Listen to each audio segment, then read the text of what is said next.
these are structural things because relationships are an abstraction. They don't actually exist. You can't take a picture of a relationship, just people. So a relationship is made up in our heads, which is beautiful. We just have to make sure that we're making up the same thing and that we're envisioning. And that takes talk. That takes finding out why should we exist as a couple. It shouldn't be about feeling. It shouldn't be about love because love comes and goes like the weather. It has to be purpose centered, based on things that must happen and must never happen. Otherwise, we'll be a leaf in the wind, right? Following our feelings when it should be purpose centered. So, why are we together? What do we serve? The best idea is at the very bottom is that we guarantee each other's survival as best anybody can. Survival is the main reason people group together. Survival of the company, survival of the rock band, and the survival of the ice skating team, the survival of the troop, right? But then also thriving. We want to win. We want to make things. We want to succeed. We have to define that. How are we going to thrive? And that's a discussion that two people make, and it must be a deal or no deal. Because in symmetric relationships, it is term-based. It is based on conditions.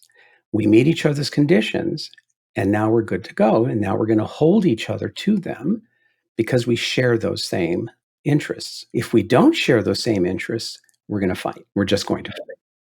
And so this is why this organization idea is so very important. Yeah, because it would occur to me that at the basis of most relationships, no matter the age of the people starting them, although you'd like to correlate age with awareness about this, I think it's true maybe sometimes, is that we don't start off with these very explicit conversations. And is that really at the core of our relational dysfunction and our relational challenges? We like wake up to the awareness that we're not aligned, that we don't have the same values, that we don't have, that we're trying to build two different roads and we're mad about it. Yes, that's the biggest problem. That's the central problem facing most all unions and all couples, because without that structure, without that architecture, without the idea of what our ethos is, our relationship ethics, we're going to violate each other again and again and again. And then we're going to repeat because of the threat system. And that's the other reason relationships don't last.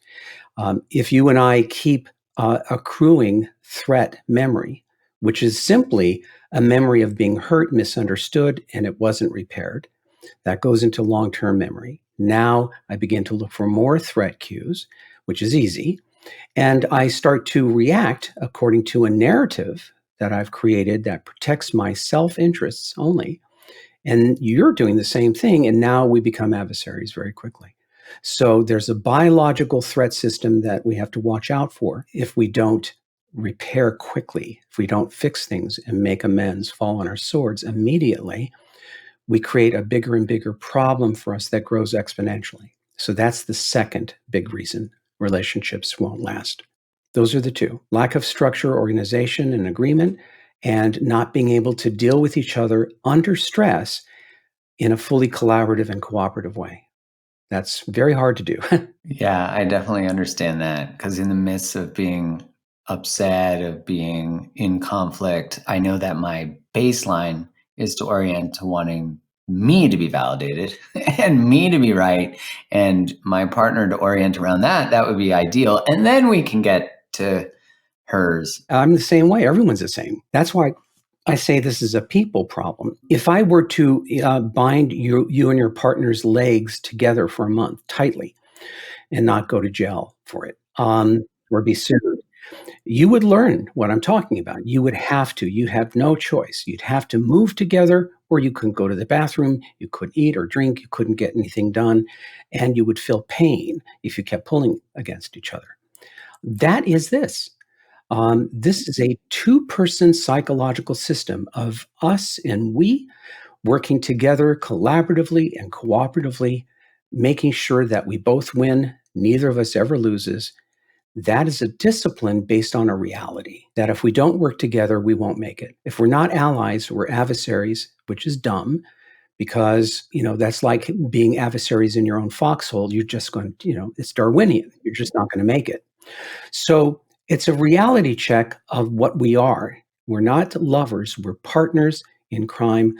We work together, we share the bounty, we share the losses. And nobody should have more to lose than the other because that creates problems. Ever, if that is ever the case, there's big problems.